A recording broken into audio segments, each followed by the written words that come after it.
Today's topic is how to stand out from your peers.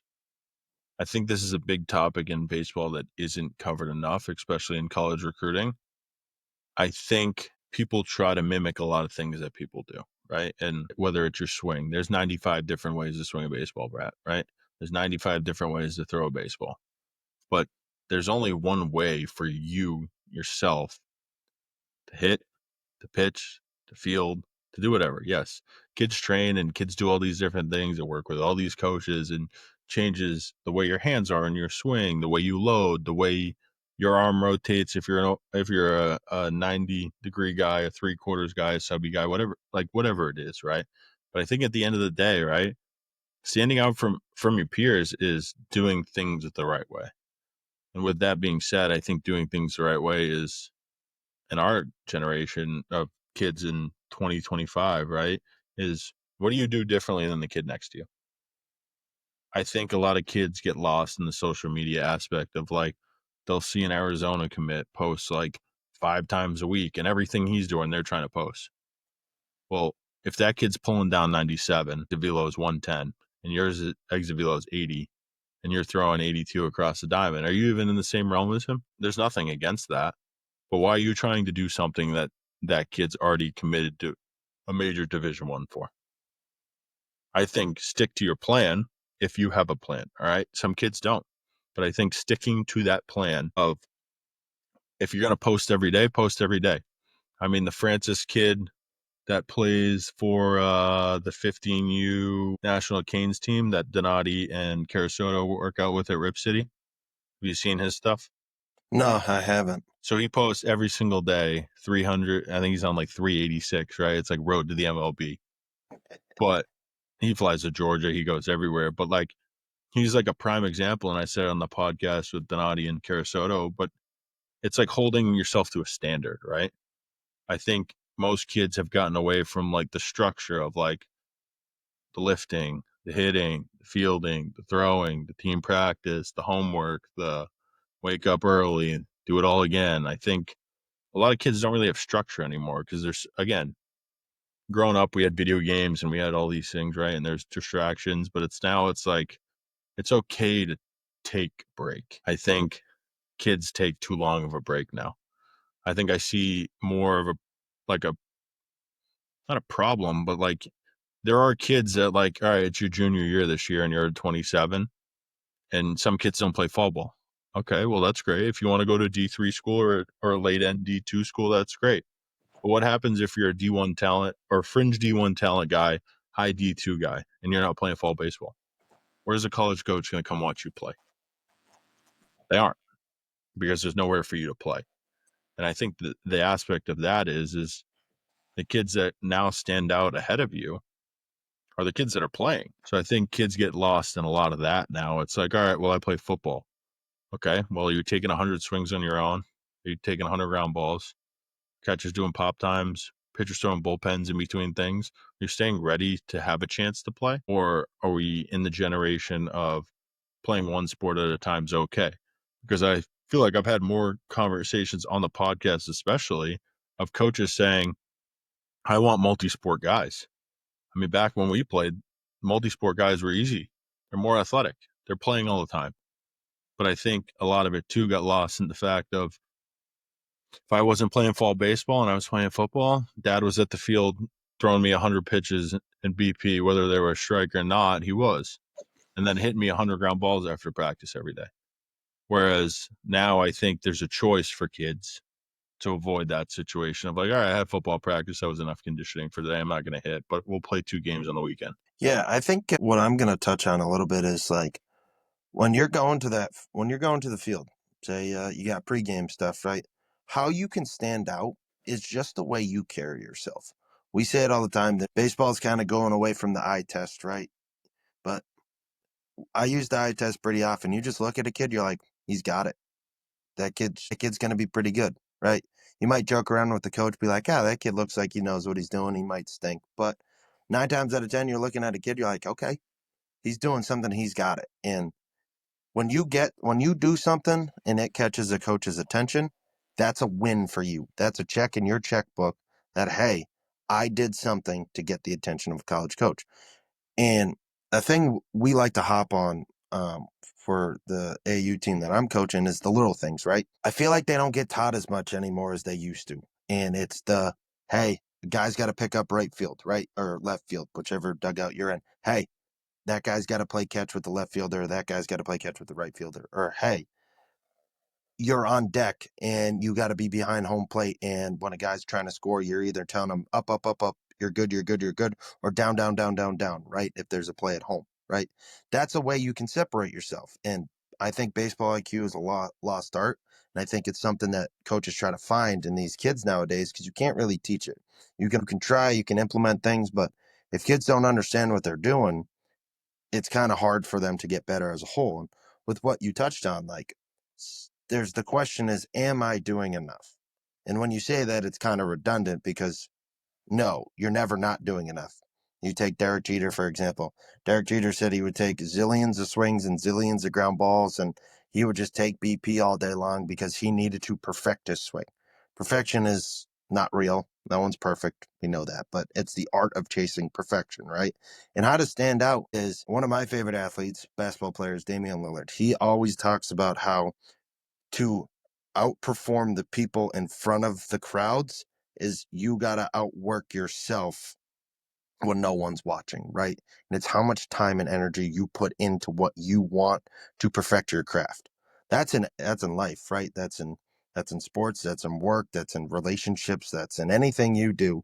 You have to continue to work on it. Going back to what I said, like we talk about these camps and these games and how to get coaches' attentions. It's doing the things, the little things correctly, but also doing everything you need to be ready for the game, right?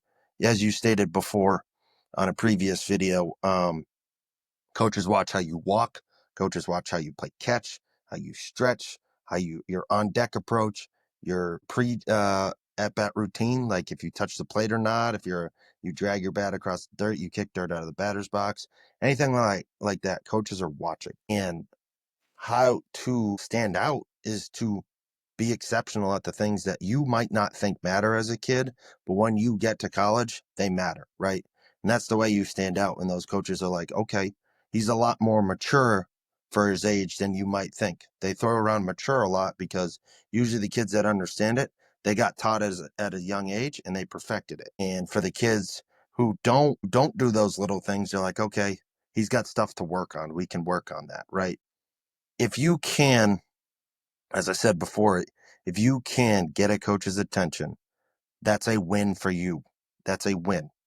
It's all about the small victories in life. So when you can get a coach to look at you and write your name down and he circled your name instead of crossing it out because you went and picked up your teammate or you went and got a foul ball or hey, you hustled on and off the field or you made an error and you didn't phase it. You told the pitcher, I got the next one and he got the next out, right? That's what the coaches are looking for. And that's the thing that I think truly is a lost art in our game because sometimes it's what can kids do for me instead of what can I do for the kids. So coaches are more obliged to try to teach these things. But if the kids aren't open to understand them, I think it's a lot more difficult to separate yourself from your peers. And I think the last thing I'll say is I got a great piece of advice when I was a freshman going into high school. Luckily for me, I played 4 years of varsity baseball. When you step between those lines, your teammates aren't your friends. And I know that's weird to hear. You might be like, what is he talking about? You're there to win a spot. So when you got those kids on your team that are like, hey, good job, man, no worries, it's okay. It might be a big deal. Like if you aren't performing the way you want to perform and you don't play because of it, because hey, you didn't think it was a big deal or this didn't matter to you, it all comes full circle. And those things that I just covered a little bit a while ago, they all matter. And they will keep you out of the lineup or they will put you in the lineup over someone that can't do the things that you can do. I think two things I'm going to say here is one of the best quotes I've ever heard is if you're comfortable, I don't even know if it was you're comfortable, but it's if you're the best player or best at something in that room, you're in the wrong place Yes, because it's if you're you yeah. know what I'm talking Yeah, about, right? it's if you're the smartest person in the room, you're in the wrong room. Right. And I think somebody put it towards baseball, but they're like, if you're the best player in the room, you're not getting better.